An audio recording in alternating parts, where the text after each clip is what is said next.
My God, it's full of stars. It's one of the seminal poems in the collection by Tracy K. Smith that we study in Extension English. In it, Smith posits one of her main ideas that's throughout all of her poetry, and that is that the universe absorbs all of our questions, all of the metaphysical wonderings, our grief, our loss, our desire for exploration and discovery. All of these things are absorbed by the universe. And this poem is a series of metaphors. It's a kind of a collage, a little bit like John Donne's No Man is an Island. The central conceit is that the universe is the nexus between the unknown and the known, heaven and earth, the cosmos and the world, the unlimited universe and limited earth, the physical, the metaphysical, the scientific, the spiritual, the tangible, the intangible, the real, the unreal, the known and the unknown. And all of these ideas are absorbed within the universe. One of the other themes evident in the poem is the generative power of the imagination. Smith engages in an imaginative relationship with the world in order to emphasize the significance of the imagination as a coping mechanism. She wrote many of the poems in this collection after the death of her father, and it was a way of celebrating his life and also coping with her grief. There's a lot of elegiac elements in the poetry collection and also within this poem. Smith uses imagination as a means of coping with the mysteries of the universe as well as that of grief with her father. In My God, It's Full of Stars, the speaker begins by offering a list of ways in which people imagine themselves in relation to the universe. And in quite a personal and conversational tone, the first person collective we is used. We like to think of it as parallel to what we know, only bigger. One man against the authority, or one man against a city of zombies, the speaker says. Each of these conceptions of the universe is an attempt by humans to rationalize the absurdity of the sheer extent of space and time. Meanwhile, the speaker, ostentiously the author Smith, prefers to shrink the universe down to a library in a rural community, or the tall shelves in the big open room. And this isn't surprising for an author to explore the universe through literature. And these metaphors function very much in the same way that religion or fables function, to explain the unexplainable or the inexplicable. By imagining the universe in all of these different ways, people are able to cope with the fact that it's larger and more complex than they will ever hope to know. My God, It's Full of Stars is also a search for meaning. It's speculative fiction, which encompasses the major genres of mythology, fantasy, sci-fi. And it's also given voice to the most relentless and ungovernable urgencies of this age and of any other. Science fiction and fantasy writers understood this, that to write about dragons, ice worlds and other seeming oddities was in fact to write into the messy, riotous complexity of ourselves through what we understand as defamiliarization. So by creating a distance between the readers and the subject through the strangeness, the audience's minds are opened up to the new ideas. My God, It's Full of Stars gives us God through the peephole of the universe's countless eyes. Smith says, I think we see God through the aperture of the telescope. I think that's how we're able to hold her on our tongue without burning up. And this is also one of the key motifs of this selection of poems, that the telescope is something that works for both scientists and poets to focus their vision, to see further, to see in the future, but also to see from the past. Smith says form is like an aperture that allows us to focus in on things we didn't realise were there. In this image, she's focusing on the form of poetry, but of course it relates widely to the scientific use of a telescope as well. The poem itself alludes to Stanley Kubrick's film 2001: A Space Odyssey, which is also a dual symbol of the past and the present, as the film was released in 1968 and was considered to be years ahead of its time.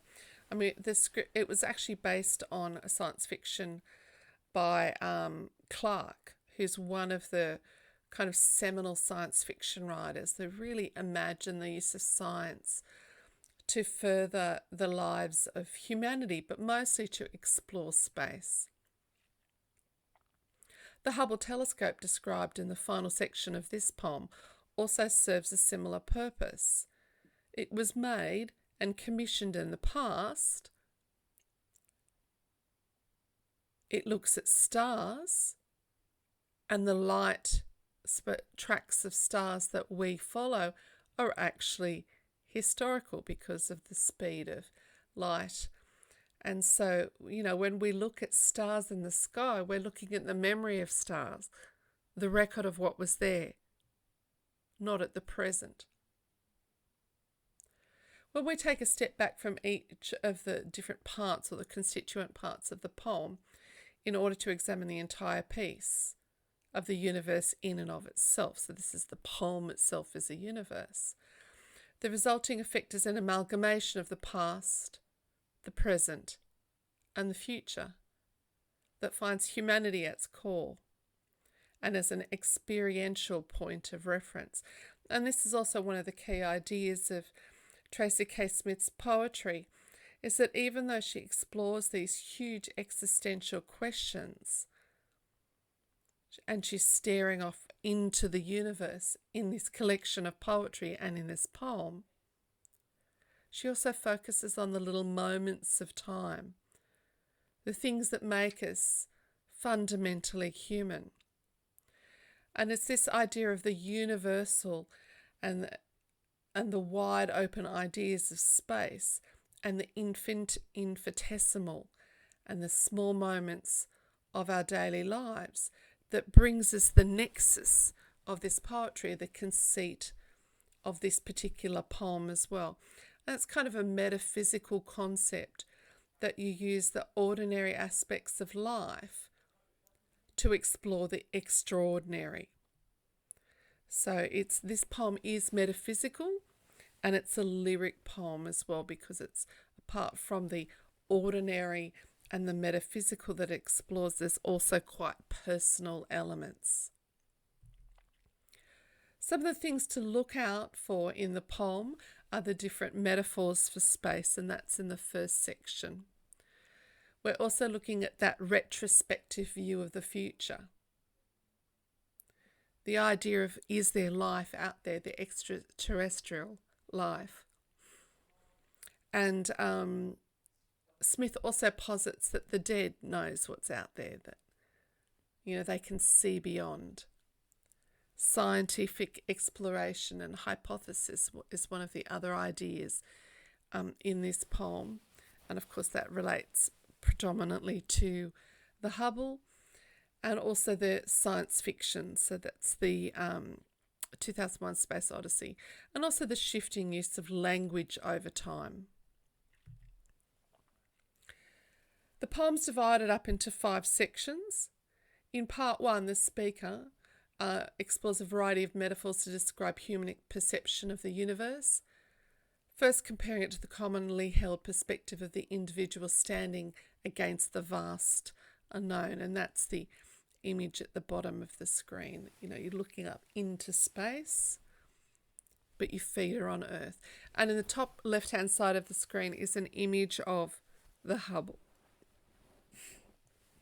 The speaker ponders if the universe is benign. So it's kind of harmless. Is it benevolent? Is it friendly? Or is it malevolent, unfriendly? The speaker describes space as potentially being like life below the sea, silent, buoying, bizarrely benign, and compares it to a cosmic mother watching over her children while the father storms through the adjacent rooms, ranting with the force of kingdom come. The speaker ends this section with one final metaphor, imagining space as a library in a rural community with tall shelves filled with books. Those books held information that could transport the reader to other universes as they spoke to the eyes in a face or the face of the reader. So on the left-hand side, I have the transcript of the poem, and on the right is the analysis. So we'll look at the first little section. We like to think of it as parallel to what we know, only bigger. One man against the authorities. One man against a city of zombies. One man who is not in fact a man, sent to understand the caravan of men, now chasing him like red ants, let loose down the pants of America. Man on the run. The first line of the poem, we like to think of it as parallel to what we know. The first line is important to establish the central premise, the unknown.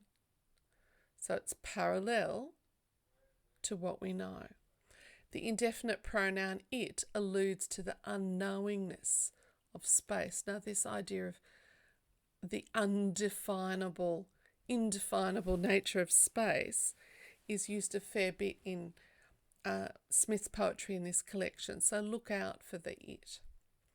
Perspective is important. Smith is drawing us in, and this is reinforced later in the poem. There's repetition, emphasis on the idea of the insignificance of man, one against many, one man against the authorities, one man against a city of zombies, one man who is not in fact a man, sent to understand the caravan of men. And it's in contrast to the use of we earlier. Here, one man refers to the entire human population. A big part of a small world, but ultimately a small part of the universe. It's existential. One man versus the it of space. It's also the idea of the other. There's a simile here, the ants in your pants is like the army invading foreign lands. So red obviously connotes communism. They're tiny in the grand scheme of things, but also dangerous. So the red ants in the pants of America is an unsettling image. So the red connotes communists. And this stanza could refer to the competitive space race between America and Russia. Man's also collective and may allude to NASA racing to beat Russia to the moon in the 60s. So let's have a look at this again. So we like to think of it as parallel to what we know, only bigger. So the universe is bigger than what we know. So we have one man against the authorities, so you're fighting whatever rules there are. One man against a city of zombies.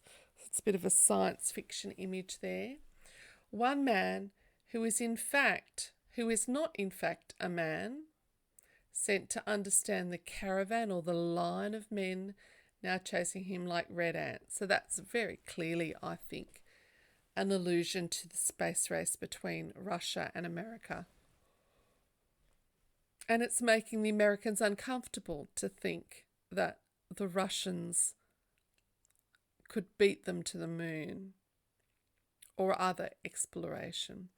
I mean, now in our current age, we're thinking that in terms of the Chinese as well. And then in the age of Trump, there's also this idea of kind of the American ego, that they've got to be bigger and better and faster than everyone. And this harkens back to the age of Ronald Reagan, who was another American president who was a television personality.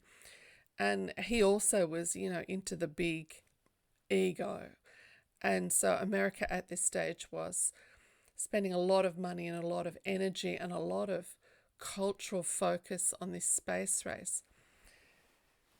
Now, this time that Smith is referring back to is also the age of the Cold War. So this is post-World War II. The battles are over. Russia was in fact an ally of America, releasing Europe from the fascist Nazis. But in the time after the war, there became a battle for supremacy of land and an ideological battle throughout the world. And that was basically communism versus capitalism and democracy. And this kind of battle of ideals of the Cold War spilled over to the space race. And I always think of it like, of apes beating their chests, trying to prove which one is better than the other. But it was actually a really important time.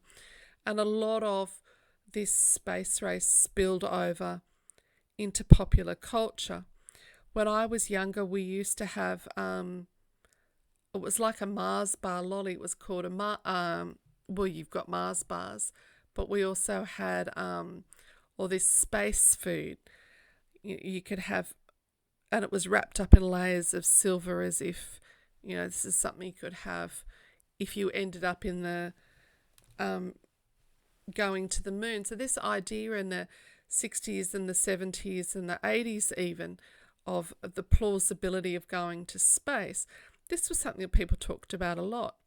And now, of course, in the noughties and beyond, we've got people like Elon Musk and others who are paying their way to the moon. So it's no longer the province of democracies or governments, but it's private enterprise can also take you to the moon. So these ideas are still around, and it's this drawing in of the idea of the conquering the great unknown, the next mountain to climb, that continues to draw people in. So this idea of the, one man against whatever his next challenge is actually a really strong compulsion. And this compulsion to discover, this compulsion to explore, and the compulsion to dominate is a recurring idea that's coming out in this poetry. And this idea, of course, from the last section, so we had one man against the authorities, one man against a city of zombies, one man who is not in fact a man said to understand a caravan of men, now chasing like red ants, let loose down the pants of America, man on the run, man with a ship to catch. So the ship is obviously a rocket ship, a payload to drop, and that refers to bombs. The message is going out to all of space. That maybe it's more like life below the sea and silent. So there's a few ideas here. We'll stick with this one initially. It's this idea of exploration of the spaceship. There's the idea of this aggression, which is again a reference to the Cold War, and also to Space Odyssey, and also to the artificial overconfidence of man. The second part of this section is this kind of demand that humans have, that we want space to answer back. But it's like calling out under the sea. Our voices don't carry. It's just bubbles. We make our own noise and it doesn't transfer. It's silent. So a couple of the ideas that recur throughout the body of literature is that the universe is dark. It's this blackness that absorbs our questions, but it's also silent. It doesn't necessarily answer us back. And this is the lack of surety. We send our questions off into space, but it doesn't answer us back.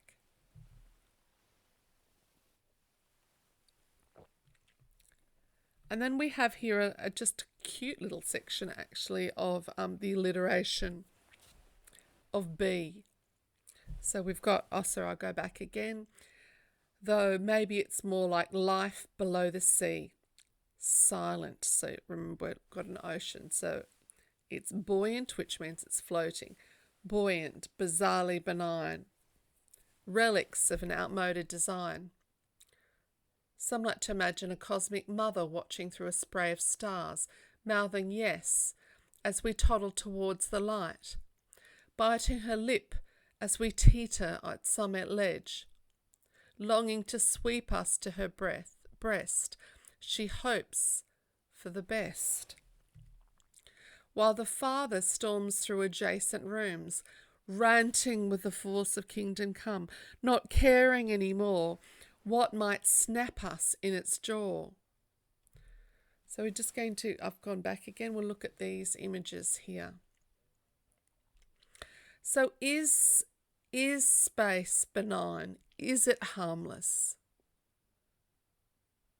So Smith is trying to use a series of images, these collage of images, to try to explore, to stretch language and her ideas to an extreme, to try to examine the potential of space.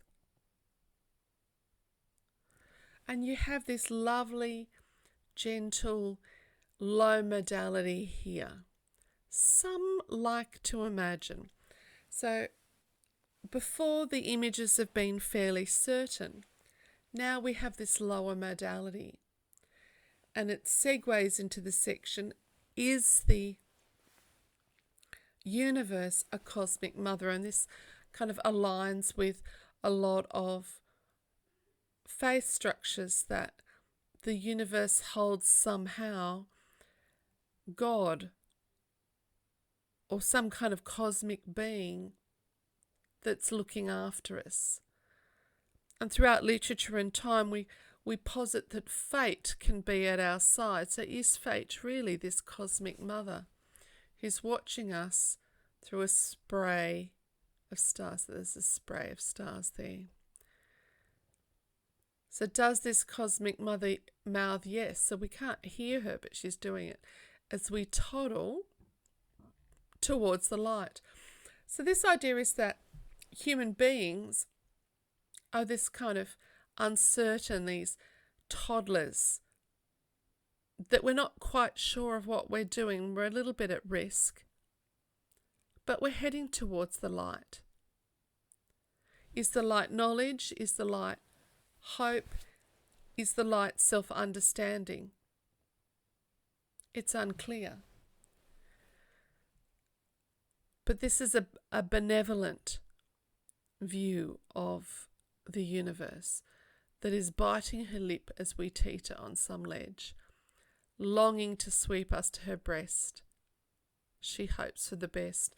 So this is so we have this, I suppose, indifferent version of the earth, of the universe, that it's like a sea, it's silent. I'll go back to the one we're at. So silent but benign. Here we have the universe as benevolent or friendly. And then the next image is the universe as perhaps malevolent. While the father storms through the adjacent rooms, ranting with the force of kingdom come, not caring anymore what might snap us in its jaw. So there's a contrast here. And this section clearly illustrates the metaphysical nature of the poem. It's speculating about the possibilities of what the universe is. Smith's reimagining the universe by these series of vignettes that she builds ideas of possibilities. It's a collage of ideas, a kaleidoscope of ideas. This final image is, of course, every English teacher's favourite idea of the universe, is that it's a library and a community centre, and all the tall shelves in the big open room, and the pencils in a cup at the circulation desk, gnawed on by the entire population. For books have lived here all along, belonging for weeks at a time to one or another in the brief sequence of family names, speaking at night, mostly to a face. So it's this idea that literature and books hold the possibilities of other worlds, opportunities for us to travel through the author's words and libraries. And the tall shelves is indicating the infinite possibilities of a library. It's a huge potential for human growth and exploration. While we read at night, and these books that hold the universe speak to us, to a face as we read. At circulation, there's pencils gnawed on by the entire population. Now, this perhaps alludes to Smith's father's hometown in Sunflower, where even because it's part of kind of the deep south, there's definitely an experience of racism and prejudice and the Americans' version of apartheid. So her father perhaps is dreaming of Mars while forbidden to borrow a pencil or a book in this community library due to his race. And of course we know that he overcame the prejudice of his youth and he joined the Air Force and then did engineering with the Air Force and then went on to become an engineer on the optics of the Hubble Telescope, working for NASA. Back to this idea of the library that travels over in these two parts. The books have lived here all along, belonging for weeks at a time to one or another in the brief sequence of family names. And of course, books are alphabetical in the library, aren't they, generally? And so this is the brief sequence of family names. Speaking at night, mostly to a face. Now we know that Smith herself was an avid reader, so obviously this is her experience. So it's quite personal, isn't it? So in this little section to this point, we've got ideas of the universe that are personal, public, and collective or universal. There's quite a lot of scope in these images of the universe, and they also harken back to the past. They speak of the present and dream of the future. There's a huge amount of scope. This section of the poem ends with a pair of eyes, the most remarkable lies. So you've got an internal rhyme within that section. So the use of eyes is a rhetorical device that reinforces that there's different perspectives in the way to see the world, what's beyond Earth. So this idea of searching is evident here, and this is the eye speaking, books speaking at night to a face, but a pair of eyes here absorbing it, and the most remarkable lies. So my thought is that there's actually something personal within that Smith has read something in the past that's promised her an idea of the future, or warned her about an idea of the future, but it hasn't come to pass. So books speculate. They don't actually need, particularly fiction, they don't actually need to be truthful. That's not important. So this could allude to that. Now the next section of this very long poem focuses on the space and the universe and how it's envisioned in the past. So this is this past, present and future that we've looked at before. So how was space envisaged decades ago in old sci-fi literature? The universe was seen as an adventure to be explored and conquered. In the next section, the speaker is interviewing a film star, Charlton Heston. It's taking place in the present in the poem, but there's an overriding sense of transition towards the past, the history, and the future. The speaker describes a conversation with the late action hero Charlton Heston. He's a personified relic of the past. And the speaker tells him to start from the beginning. But he goes only halfway back, telling her that was the future once, before the world went upside down. So let's look at that phrase, that was the future, so past tense. That was the future once. So very clever how Smith has melded the times together to create this idea of kind of temporal distortion.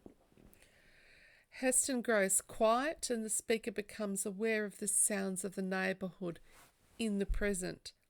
So he's talking about the past views of the future while they're aware of the sounds of the present.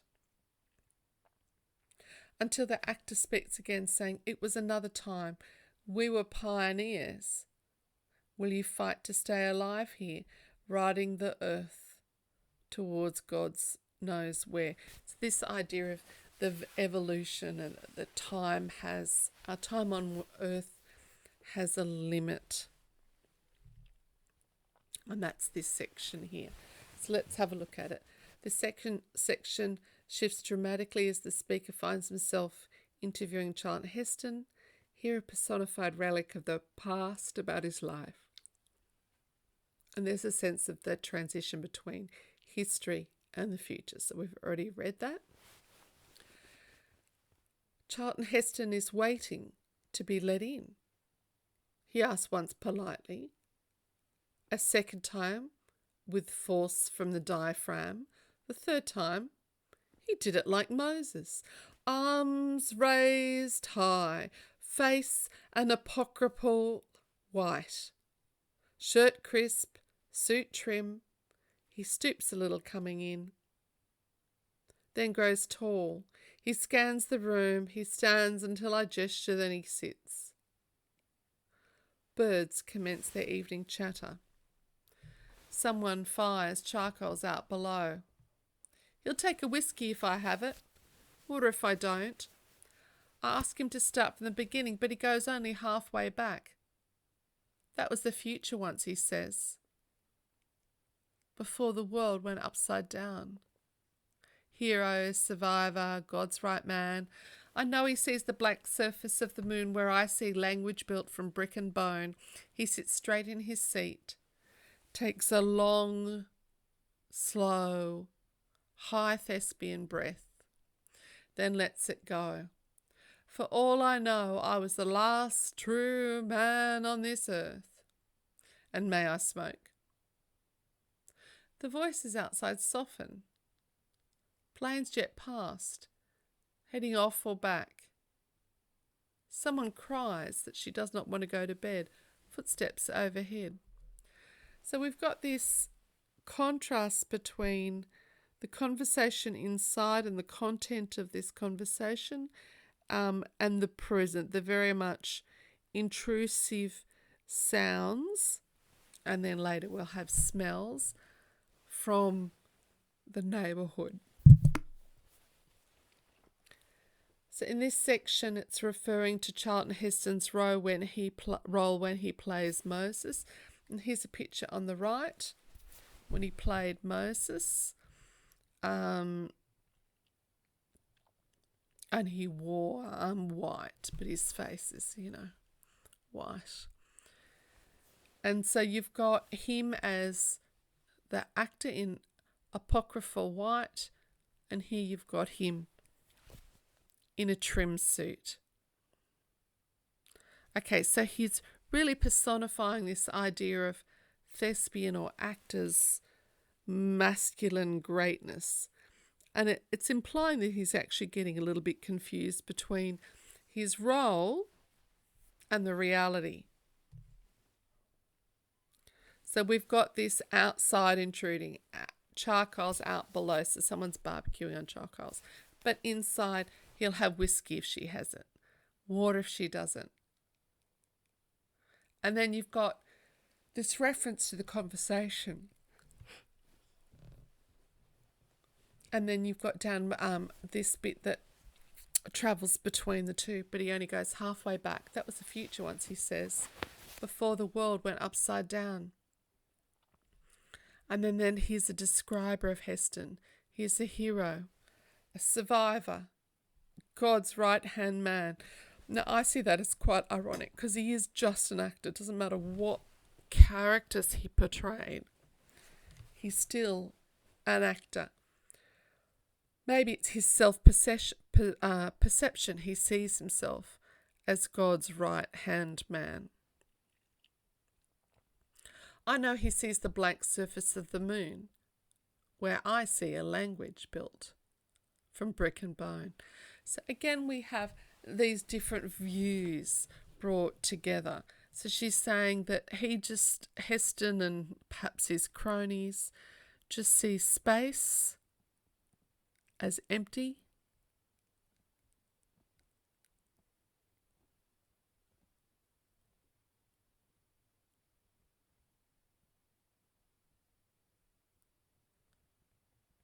It's a lot to think about in this little section. He's God's right-hand man. It's a lot to cope with. And there's also the metafictive element here. That Smith sees a language built from brick and bone. So it's the role of words and language as Heston, his role as an actor is also described. And then this next section, then he lets it go. For all I know, he was the last true man on this earth. So this is this idea of the lines blurred between Heston's role as an actor and his humanity. But the humanity is really brought to light here in this section. And may I smoke. So he's very much a human. Voices outside soften. Planes jet past, heading off or back. So this reference again is this idea of space. Now, even though planes are closer to Earth, they're still in place. So this is idea of we're going places. We're achieving things. But yet, you've got the infinitesimal, the localized. Someone cries that she doesn't want to go to bed. So this is the universe for a child. And it's this contrast against action and activity and manliness and the vulnerability of a child. And then there's an answer to this child. It's not the universe answering back, but it's footsteps overhead. Now we have another vignette of the view around this conversation. A fountain in the neighbour's yard babbles to itself. So notice the personification here. And the night air lifts the sound indoors. So this is quite an interesting idea here. More synesthesia. Smith does use this a little bit. She mixes the senses together to try to convey things that are hard to convey. She's stretching the boundaries of language. A fountain in the neighbour's yard babbles to itself, and the night air lifts the sound indoors. It was another time, he says, picking up again. We were pioneers. Will you fight to stay alive here, riding the earth towards God knows where? I think of Atlantis buried under ice, gone, one day from sight, the shore from which it rose, now glacial and stark. Our eyes adjust to the dark. There's a few more series of images here. We've got more scenes of everyday life, and then you've got this conversation with Heston. So there's a duality there. I'll give you a sec to have another read of it.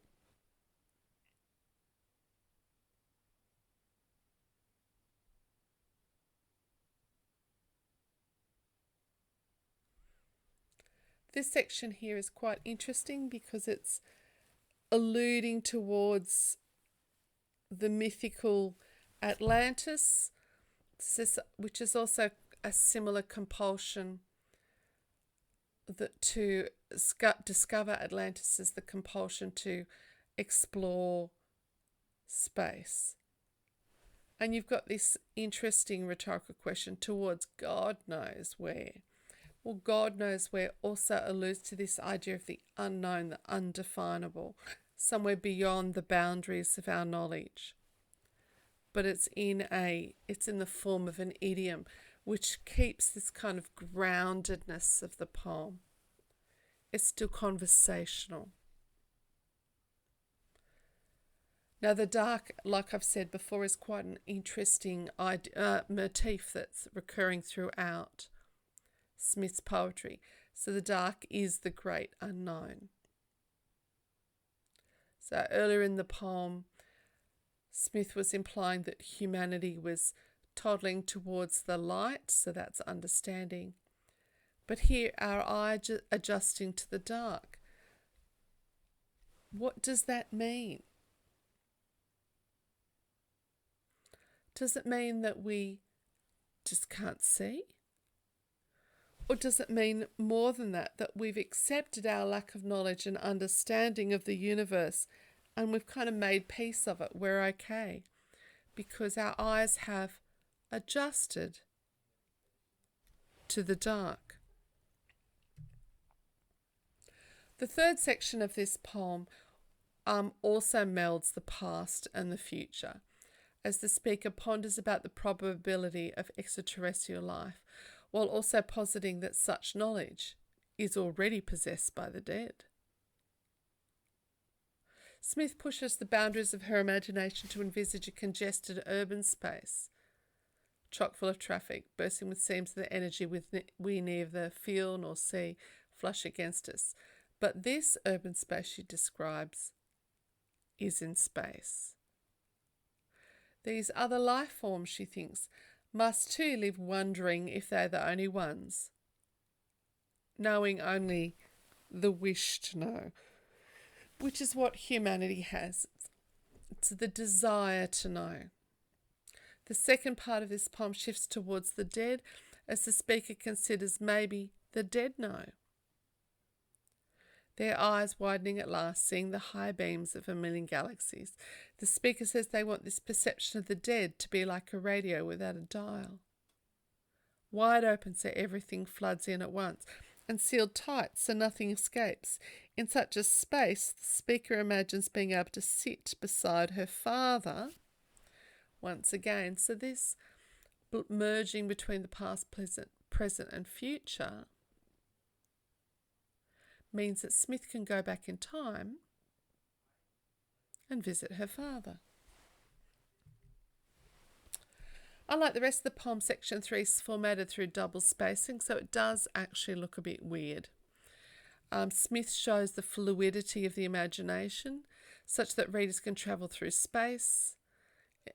She adopts God's view of the twilight, while fully aware of the physicality and the reality of Earth.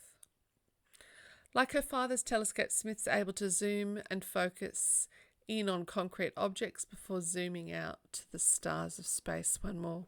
She presents a reimagined world in which the individual can revel, where possibilities are stretched,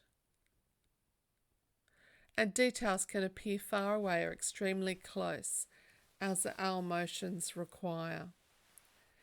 Mimicking her own metaphor of smoke, Smith starts with the dead before moving into space to consider the process of time, or the progress of time, and then she returns to a tangible memory of her father.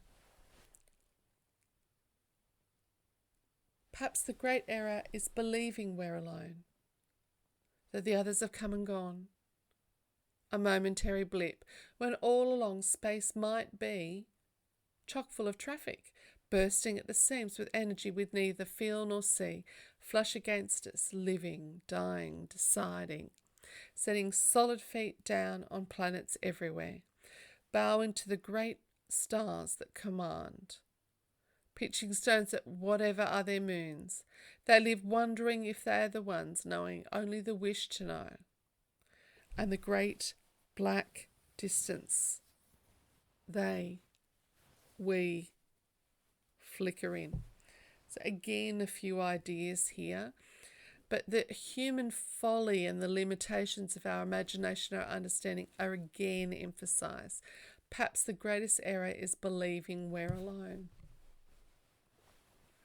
So by saying that there's no alien or extraterrestrial life or other civilization, Smith's saying that we're choosing to believe that we're alone, that our denial is inconvenient or convenient, but it's not scientific. Others have come and gone, a momentary blip. Okay, so this is the exploration of space, when all along space might be chock full of traffic. So note the low modality here.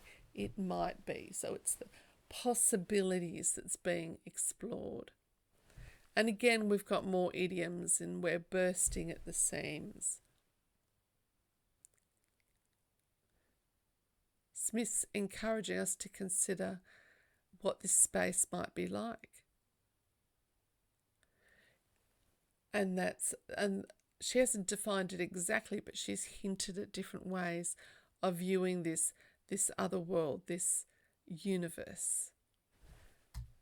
Space might be chock full of traffic, bursting at the seams with energy we neither feel nor see, flush against us, living, dying, deciding. So this is the passing of time and human experience while we seek to discover.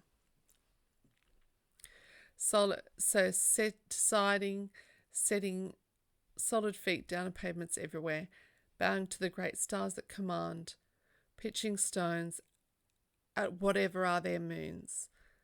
They live wonderingly if they are the only ones, knowing only the wish to know.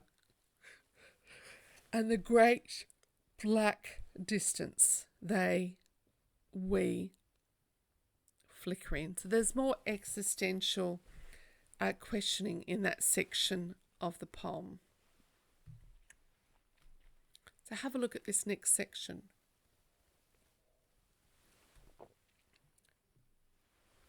So we've just read that Smith posits that there could be extraterrestrial life. In this section, she's implying that if there were, that the dead would know about it. Maybe the dead know, their eyes widening at last, seeing the high beams of a million galaxies flick on at twilight, hearing the engines flare, the horns, not letting up, the frenzy of being. I want to be one notch below bedlam, like a radio without a dial, wide open so everything floods in at once, and sealed tight so nothing escapes. Okay, I'm going to stop there because there's a series of ideas. There's a series of ideas here. So maybe the dead know, their eyes widening at last. So that's often when you're shocked at something, you probably don't realise it, but your eyes widen. Seeing the high beams of a million galaxies flick on at twilight, and here they are here at the side, that's the stars, And we're also hearing the sounds of human endeavour, hearing the engines flare, the horns not letting up, the frenzy of being. This is this contrast with a wide open space and the million galaxies, the busyness of Earth exploration. The horns not letting up, the frenzy of being. I want to be one notch below Bedlam. So the implication is whatever's going on here with all these engines starting up, it feels like Bedlam, like a radio without a dial. Wide open, so everything floods in at once, and that is the soundscape that she's subjected to. And sealed tight so nothing escapes, not even time, which should curl in on itself and loop around like smoke. So this image here is quite postmodern. So time floods, but she doesn't want time. Curl itself on a ball.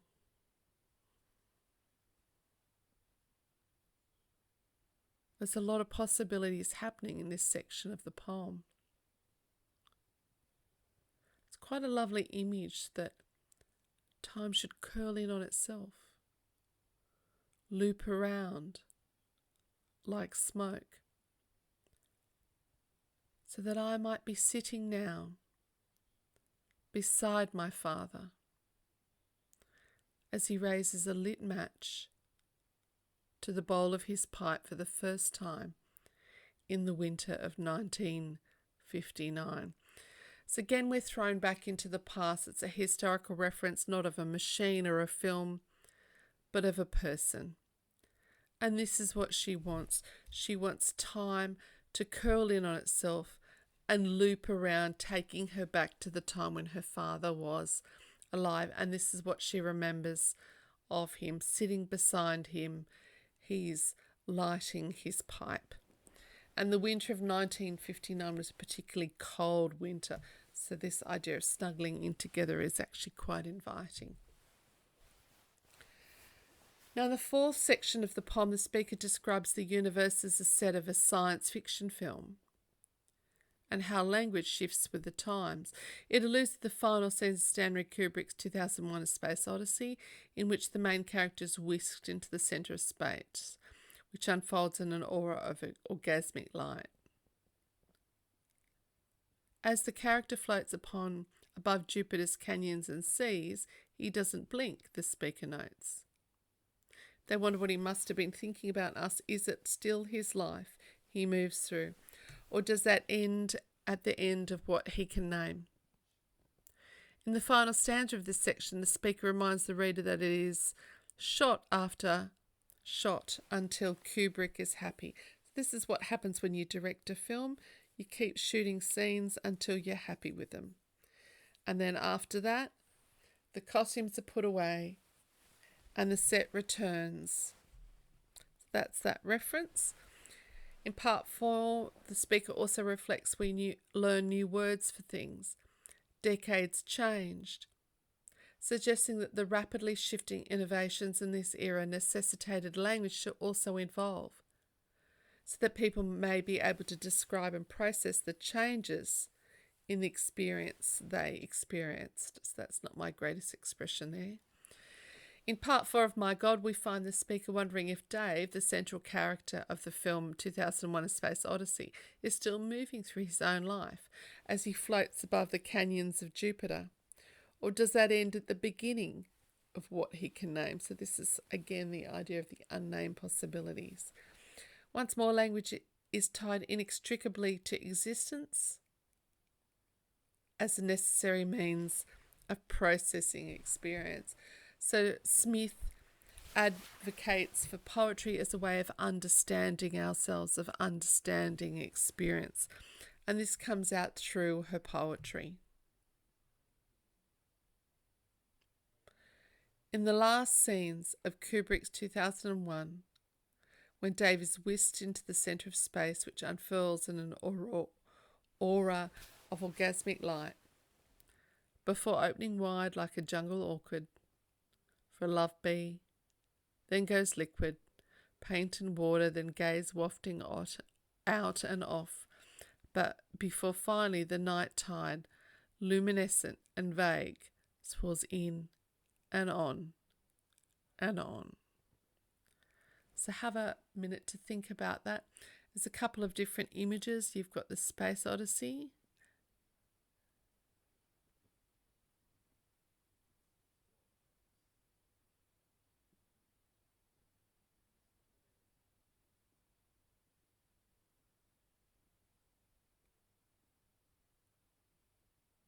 There's a lot going on in this scene. An aurora of orgasmic light.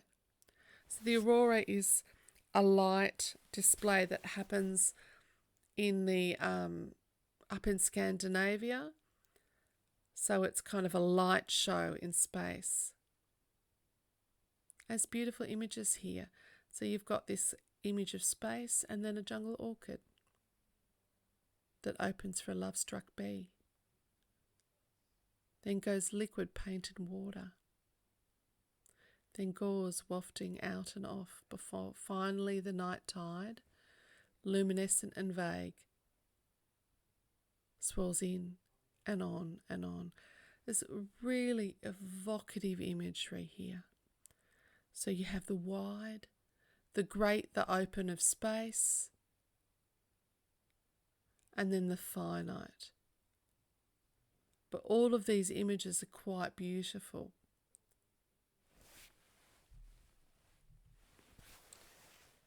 In those last scenes, as he floats above Jupiter's vast canyons and seas, this is Dave, by the way, by the Space Oddity, above Jupiter's vast canyons and seas, over the lava-strewn plains and mountains packed in ice. That whole time he doesn't blink in his little ship, blind to what he rides, whisked across the wide screen of unparcelled time. Who knows what blazes through his mind? Is it still his life he moves through? Or does that end at the end of what he can name? One set. It's shot after shot until Kubrick is happy. Then the costumes go back in their racks and the great gleaming set goes black. Okay, so this is the shooting, obviously, of Kubrick's 2001 A Space Oddity. And so is a film like a universe? Smith posits that it is. And so these things like the films are an expression of our longing to explore. And this actually image here in the middle is one that I find quite evocative. Across the wide screen, so that's of the cinema, of unparcelled time. Who knows what blazes in his mind? See, there's a bit of a forced rhyme there. But unparcelled time refers to this film from the past, 1968, that's exploring the possibilities of the future.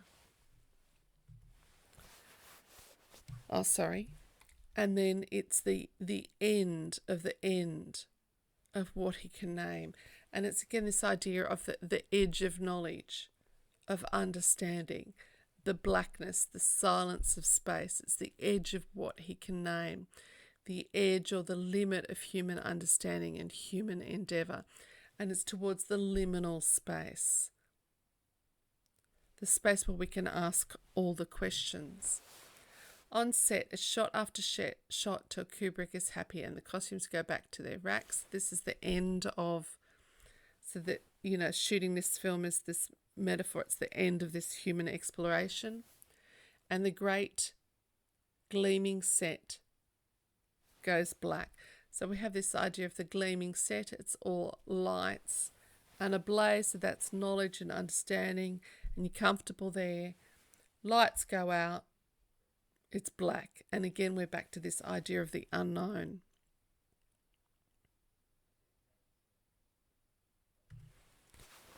Now in the final part, the fifth part of the poem, the universe described as a target of scientific exploration and hypotheses. The speaker remembers her father, who worked at the Hubble Space Telescope during the Reagan years, when we lived with our finger on the button and struggled to view our enemies as children. So this is obviously the Cold War. Smith described her father's dedication to his scientific role in religious terms as bowing before the oracle eye of the telescope, hungry for what we could find. When the first pictures were taken by the telescope and they came back blurry, the speaker felt ashamed for her father and his colleagues. However, the second time the optics jibed, so they got clear images and they're able to see to the edge of all there is. So brutal and alive, it seemed to comprehend us back. So this is section 5, but I'm just going to flick back to the end of section 4, and we've got Dave from Space Odyssey. He's moving to the end of what we can name. And so this is the edge of all there is. So these ideas across the sections relate to each other. So in this final section, we look at the Hubble Telescope again. It was made in the past. It looks at the past history of stars, but we consider it futuristic. And we've also got this very personal section of the poem. When my father worked on the Hubble Telescope, he said they operated like surgeons, scrubbed and sheathed in papery green, the room a clean, cold, a bright white. So again, it's a little vignette of a moment in time. There's a bit of a mood shift in this section. It's very clearly autobiographical. But the people working on the Hubble Telescope looked like they were surgeons. In fact, they look like people cleaning up after the coronavirus. So they tried to do the research in as clean environments as they could to minimise dust in particular, because in a equipment like this in space, grains of dirt could be catastrophic. So let's go back to the poem here. So her father would work on the Hubble Telescope, operating like surgeons, scrubbed and sheathed, a paper green, and it's a papery green because that alludes to the disposable nature. The rooms are clean, cold, bright white. So this is the knowledge. They know what they're doing with this machine, so it's bright white. Then again, we go back to this lovely personal vignette. Her dad had come home, he'd read Larry Niven, another science fiction author, and drink scotch on the rocks, his eyes exhausted and pink. These were the Reagan years, when we lived with our finger on the button and struggled to view our enemies as children. My father spent whole seasons bowing before the oracle eye, hungry for what it would find. His face lit up when anybody asked, and his arms would rise. So let's go back to this. These are the Reagan years. We lived with our finger on the button. Again, this is the Cold War. The button's obviously the nuclear button. And so the American president has that capacity. So does Russia. And now, of course, we should be worried about the Chinese and the Koreans. So that's the finger on the button. Okay, so in this Cold War, that Americans struggled to see their enemies as children. They were enemy. They weren't human. But her father was focused on the Hubble. He was bowing before the oracle eye. Now this is image is interesting because it's quite religious, bowing before. And then oracle is a prophecy of the future. Hungry for what it would find. So this is kind of religious devotion to this Hubble telescope. His face lit up when anyone asked, and his arms would rise. So it's like your arms rising in prayer or supplication. As if he was weightless. So his arms are rising as if he was weightless. Notice the enjambment here, that it's going from one line to the next. Perfectly at ease in the never-ending night of space. So here you've got this alluding to on two levels, to the darkness of space, but also to the lack of knowledge. And Smith's here positing that her father didn't mind the lack of knowledge. It wasn't a stress for him.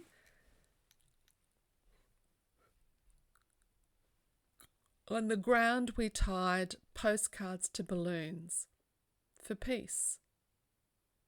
Prince Charles married Lady Di. Rock Hudson died.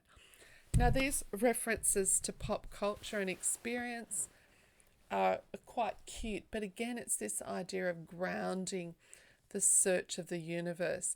And we tied postcards to balloon. It's, you know, you want your little message to go up into the sky, so I'm assuming it's helium balloons.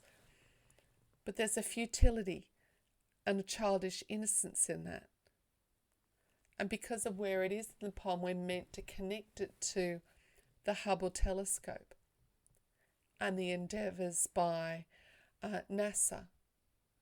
Are they just a grown-up's equivalent of tying a postcard to a balloon? So I'll just give you a second to reread that.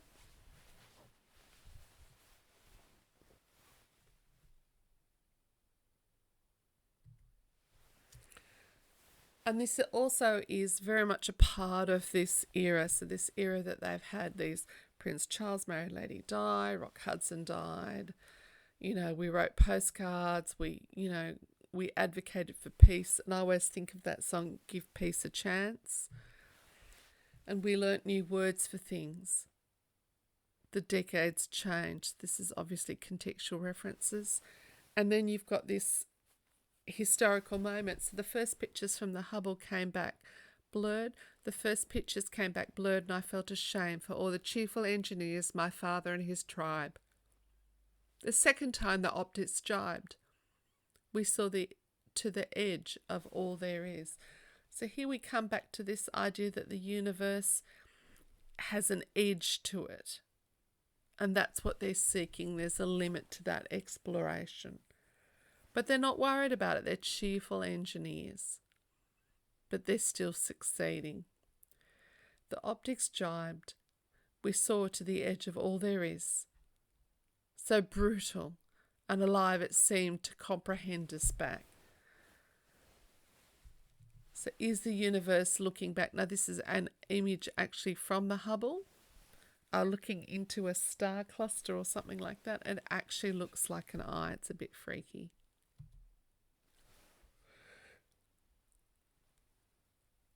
Does space comprehend us back? Smith's already posited that space is benign, benevolent, malevolent. It's empty, it's black, it's silent. Now she's ending this poem with the idea that it comprehends us back. Are we also being watched and studied like we study space? Is it looking back at us?